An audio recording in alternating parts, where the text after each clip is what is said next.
அன்பானவர்களே, இந்த டைம் நிகழ்ச்சிக்கு மீண்டுமா நீங்கள் வந்திருக்கீங்க. உங்களோடு பேசுவது எனக்கு மிகுந்த சந்தோஷம். ஆனால் சும்மா பார்த்துட்டு நீங்கள் போயிடக்கூடாது. உங்கள் பைபிள் எடுத்துக்கங்க. பேனா, பென்சில், நோட் புக், டைரிலாம் வச்சுக்கங்க. நோட்ஸ் எடுத்துக்கங்க. இந்த ப்ரோக்ராம் ஒரு தடவை பார்த்தா ரொம்ப பெற்றுக்கொள்ள முடியாது. கற்றுக்கொள்ளும் போதே வாசிக்கிறது பலமுறை வாசிக்கணும், பார்க்கணும். அப்படிப்பட்ட அணுகுமுறையில் தான் இந்த நிகழ்ச்சி உருவாக்கப்பட்டிருக்கிறது. இந்த முறை ரோமர் நிருபத்தை பற்றி படிக்க போகிறோம். ரோமர், நீங்கள் உங்கள் பைபிளில் புதிய ஏற்பாட்டில் 207ஆம் பக்கம் திருப்பிக்கிட்டிங்கன்னா இங்கே இருக்குது பார்த்தீங்கன்னா, அந்த மாதிரி தான் உங்கள் பைபிளில் இருக்கும். ரோமாபுரியாருக்கு அப்போஸ்தலனாகிய பவுல் ரோமாபுரியாருக்கு எழுதின நிருபம். இந்த நிகழ்ச்சியை முதல் முறை நீங்கள் பார்த்துட்ருக்கலாம், இல்லது வெவ்வேறு நிகழ்ச்சி பார்த்துருக்கலாம்.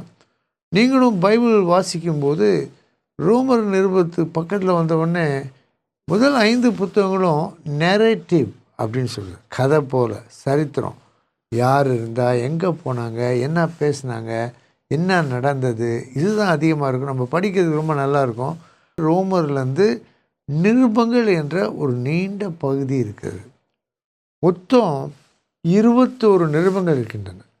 அந்த 21 நிருபங்களில் முதல் பகுதியில் 14 நிருபங்கள். அதில் 13 நிருபங்கள் அப்போஸ்தலனாகிய பவுலினால் எழுதப்பட்ட நிருபங்களாகும். ஒரு நிருபம் யார் எழுதினான்னு யாருக்குமே தெரியாது. அது எபிரேயர் நிருபம். பல கருத்துக்கள் இருக்குது. அது முக்கியம் இல்லை. வசனம் நம்ம உள்ளத்தில் இருக்கணும். வசனம் நம்ம எண்ணத்தில் இருக்கணும். நாம் வசனத்தின்படி வாழ வேண்டும். அடுத்த உள்ள 7 நிருபங்கள், அந்த தொகுப்புக்கு பொதுவான நிருபங்கள். பவுலின் நிருபங்கள் எப்பொழுதுமே ஒரு குறிப்பிட்ட நபர் அல்லது சபைக்கு எழுதப்பட்டது. ஆனால் பொதுவான நிருபங்கள் அதை யாரெல்லாம் எழுதுனா, யாக்கோப்பு, பேதுரு, யோவான், யூதா 4 பேர் எழுதுனாங்க. 7 நிருபங்களை பார்க்குறோம். நீங்கள் யோசிக்கலாம், இதை இவ்வளோ விரிவாக சொல்கிறீங்க? அதை தெரிஞ்சால் தான் நம்ம படிக்கும்போது அந்த ஏன் அதை எழுதுனாங்க, என்ன அந்த நிருபத்தில் வலியுறுத்தப்படுகிறது, அது நல்ல மனசுக்குள்ளே தங்கும். நீங்கள் இந்த விசுவாசியாக இருக்கலாம், அல்லது ஊழியக்காரராக இருக்கலாம். நீங்கள் ஒருத்தருக்கு அல்லது ஒரு 5 பேருக்கு வேதாமத்தை சொல்லி கொடுத்துருக்கீங்களா? இன்றைக்கி அப்படிப்பட்ட ஊழியக்காரர்கள் தான் பெரிய தேவை. 20 பேருக்கு செமினார் எடுக்கலாம். ஆனால் ஒரு 5 பேருக்கு தனித்தனியாக உட்கார வச்சு சொல்லி கொடுத்து எடுத்து காட்டி பைபிளை, இதுக்கு பேர் பைபிள் மென்டரிங்னு சொல்கிறது. வேதாமத்தை படிப்படியாய் விளக்கி கொடுத்து அவர்களாக படிப்பதற்கான திறமைகளை அவர்களுக்குள்ளாக உருவாக்கும். இப்போ ரோமாபுரியார், அதாவது ரோம் என்ற பட்டணம், இங்கிலீஷில் ROME, மேப்பில் கூட பார்க்கலாம் நீங்கள். அது மத்திய தரைக்கடல் பகுதிக்கு வடக்க நம்ம பார்க்குறோம். இத்தாலி நாட்டை சேர்ந்தது. பெரிய பட்டணம், பழங்கால பட்டணம். ஆங்கிலத்திலே ஒரு பழமொழி கூட சொல்லுவாங்க, all roads lead to Rome. அதாவது எல்லா ரோடுகளும் பாதைகளும் கடைசியாக போய் சேர்கிற இடம் ரோம் தான். ஒரு மலை உச்சி மாதிரி, கிழக்கு, தெற்கு, வடக்கு, மேற்கு, எங்கேருந்து போனாலும் உச்சி தான் போகிறோம்ல. ரோம் பட்டணத்துக்கு அப்படி தான் ஒரு வார்த்தை இருந்தது. ஏன்னா அங்கே மத காரியங்கள் நிறையா இருந்துச்சு, கலாச்சாரம் இருந்துச்சு, பாவம் இருந்துச்சு. ஆனால் அங்கேருந்து முதல்ல ஒரு சிலர் இயேசுவை ஏற்றுக்கொண்டாங்க. எப்படி ஏற்றுக்கொண்டாங்க? அப்போஸ்தலர் 2ஆம் அதிகாரம். பெந்தேகோஸ்தே நாளன்னைக்கு அங்கே இருந்தனால தேவன் அவர்களை வல்லமையாய் ஆவியானவரால் நிரப்பி அபிஷேகித்து போன உடனே அங்கே சபை எழுப்பினது. சில சபை பவுல் கொரிந்து பட்டணத்தில் 18 மாதங்கள் இருந்தார். அப்போஸ்தலர் 18:11 18ஆவது அதிகாரத்தில் 18 மாதங்கள் பவுல் கொரிந்தில் ஊழியம் செய்தனால, ஆத்துமாக்களை ஆதாயம் பண்ணினால, அவர்களை உருவாக்கினால அதன் பலனாக சபை வந்தது. ஆனால் ரோம் பட்டணத்தில் பவுல் செய்யலை. அவர் பார்க்காட்டியும் போகாட்டியும் அந்த பட்டணத்தில் இருந்த விசுவாசிகளுக்கு பவுல் எழுதுகிறார். அவர்களை பற்றி நிறைய கேள்விப்பட்டிருந்தார். ஆனாலும் அவர்களை பற்றிய பெரிய பாரம் இருந்தது. ஆவியானவர் அவருக்கு வெளிப்படுத்தியிருந்தார். இவங்கெல்லாம் கேள்விப்பட்டிருக்காங்க, விசுவாசி பரிசுத்த அபிஷேகம் பெற்றிருக்காங்க. ஆனால் ரட்சிப்பு என்பதை பற்றி நல்லா தெளிவாக விரிவாக ஆழமாக அவங்களுக்கு இன்னும் போதனை கிடைக்கவில்லை என்று வெளிப்படுத்தினார். ஆகவே தான் அப்போஸ்தலனாகிய பவுல் ரோமாபுரியாருக்கு இந்த நிருபத்தை, இந்த கடிதத்தை எழுதுகிறார். 16 அதிகாரங்களை பார்க்குறோம். எத்தனை வசனங்கள், இந்த மாதிரி குறிப்புகளை, புள்ளி விவரங்கள். ஒரு நிமிஷம் அப்படியே பார்க்குறீங்களா? நீங்கள் கூட நோட்ஸ் எடுத்துக்கலாமே. உங்களுக்கு வேணும்னா சொல்லுங்கள். வாட்ஸ்ஆப்பில் ஒன்று பவர் பாயிண்ட் அனுப்பலாம், இல்லைன்னா பிடிஎஃப் அனுப்பலாம். நோட்ஸ் வேணும்னா நல்ல ஒரு புத்தகத்தை பார்க்குறீங்க. உங்களுக்கு தெரியுதா? புதிய ஏற்பாட்டு புத்தகங்களுக்கான அறிமுகம்.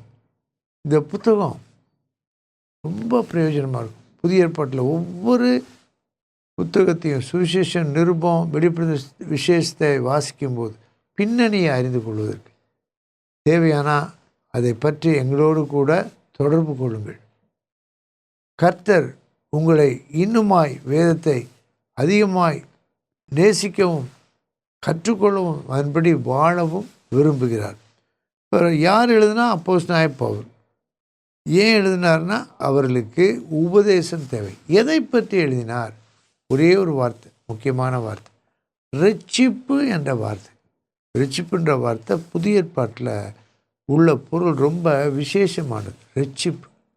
இப்போ ரட்சிப்புனா எதுலேருந்து காப்பாற்றப்படுறாங்க? நீங்கள் ரட்சிக்கப்பட்டவங்களாக இருக்கலாம், நீங்கள் சபைக்கு போயிட்டு இருக்கலாம், பைபிள் அப்பப்போ வாசிக்கலாம், நீங்கள் நல்லது தான். ஆனால் நீங்கள் சத்தியத்தை விளங்கி கொள்ளணும், உபதேசத்தை பெற்றுக்கொள்ளணும். ரட்சிப்பு என்றால் எதிலிருந்து? யார்? ஒரு தண்ணியில் ஒருத்தர் மூழ்கிட்டு இருக்கிற நேரத்தில் ஒருத்தர் போய் அவரை காப்பாற்றுகிறார், மீட்டு விடுகிறார். மீட்பு குழுவை சேர்ந்த ஒருத்தர் காப்பாற்றுகிறார். அதை போல தான் ரட்சிப்பு. அப்படியே காப்பாற்றாமல் விட்டால் அவர் மரித்து போவார். ரட்சிக்கப்படாவிட்டால் அழிவு. அதாவது தேவனுடைய கோபாக்கினை பாவிகள் எல்லார் மேலும் வருகிறது. அதான் பாவத்தின் சம்பளம் மரணம், பாவம் செய்கிற ஆத்மாவே சாகும். ஆனால் இயேசு என்றால் அவர் தமது ஜனங்களின் பாவங்களை நீக்கி அவர்களை இரட்சிப்பார். இயேசு இரட்சகர், இயேசு இரட்சிக்கிறார். இரட்சிப்பதற்காக இயேசு இரத்தம் சிந்தினார். ஆழமான வார்த்தைகள், தெளிவான வார்த்தைகள். இந்த இரட்சிப்பை பற்றி தான் தெளிவாக அறிந்து கொள்வதற்கு பவுல் இந்த நிருபத்தை எழுதியிருக்கிறார். இரட்சிப்புனா பாவத்தின் தண்டனையிலிருந்து மீட்கப்படுவது, ரட்சிக்கப்படுவது.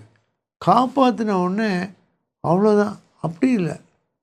இப்போ கேள்விப்படுறோம், பெரிய நிலச்சரிவு, பயங்கரமான வெள்ளம், மீட்பு பணியினர் வந்து காப்பாற்றுறாங்க. காப்பாற்றப்பட்டாச்சு ஒரு குடும்பம், ஒரு ஐயா, ஒரு அம்மா, ஒரு பையன். ஆனால் அப்புறம் அவங்கெல்லாம் போயிடுறாங்க. எப்போதும் நன்றியாக இருப்பாங்க. ஆனால் ரட்சிப்பில் ஆண்டவர் ரட்சித்த பிறகு, ரட்சிக்கும்போது அவரோட கூட ஒரு பெரிய உறவு, நித்தியத்துக்கான உறவு ஆரம்பிக்கிறது. இதை நம்ம விளங்கிக்கணும்.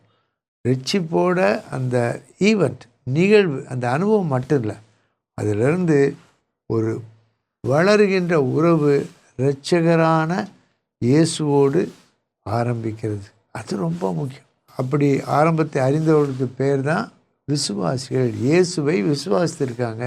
அவங்க விசுவாசத்தினால இயேசுவால் ரட்சிக்கப்பட்டாங்க. இயேசு ரட்சித்தனால இயேசுவை பின்பற்றுறாங்க. இந்த சீக்வன்ஸ் பார்த்தீங்களா? இதை அடிக்கடி ரசிக்கணும், யோசிக்கணும், வாசிக்கணும், மற்றவங்கள்ட்ட எடுத்து சொல்லணும்.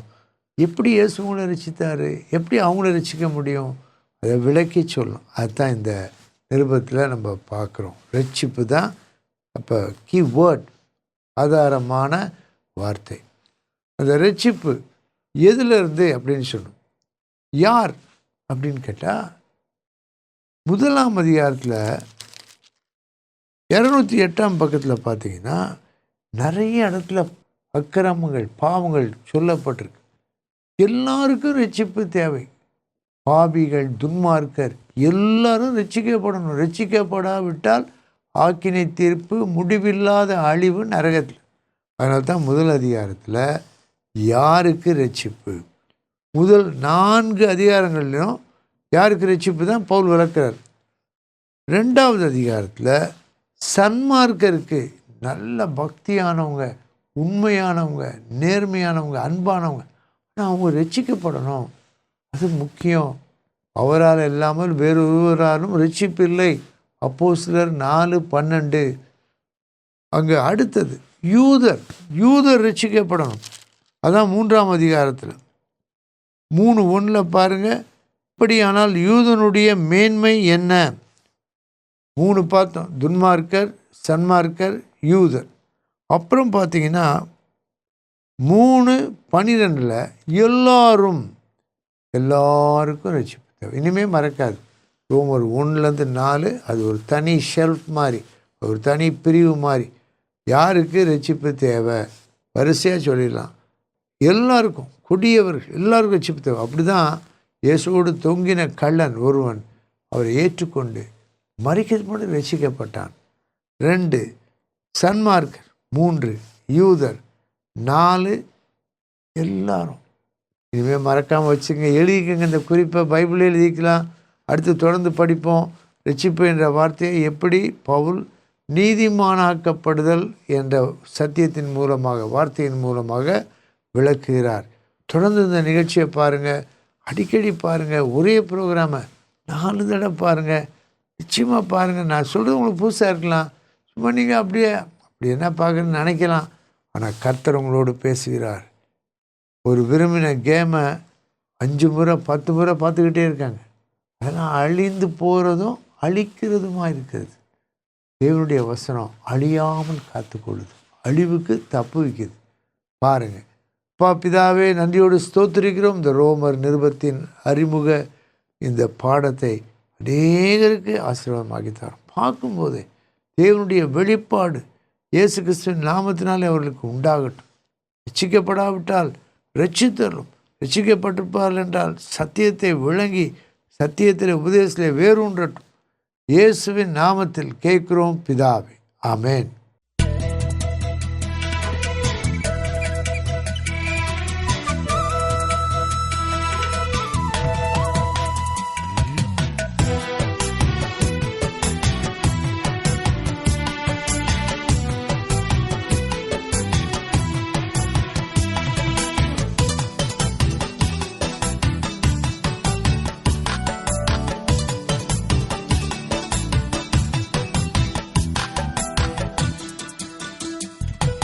மனந்திரும்பும் பாவிக்கெல்லாம் புகலிடமே, மனதுருகும் தேவனெந்தன் மறைவிடமே.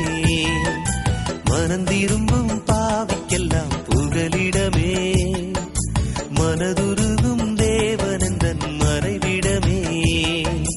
வந்தனமப்பா வந்தனமே, வந்தனமப்பா வந்தனமே.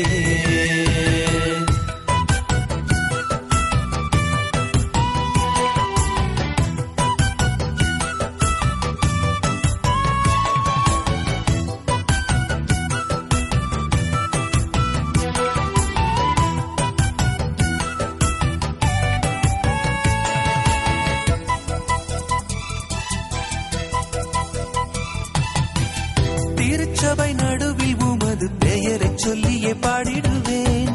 திருக்கரம் செய்திட்ட அற்புதம் நினைக்கிறேன். திருச்சபை நடுவில் உமது பெயரை சொல்லியே பாடிடுவேன். உம்முடைய செயல்கள் எல்லாம் நினைக்கும் போது வியக்கிறேன். உம்முடைய செயல்கள் எல்லாம் நினைக்கும் போது வியக்கிறேன். வந்தனமப்பா வந்தனமே, வந்தனமப்பா வந்தனமே.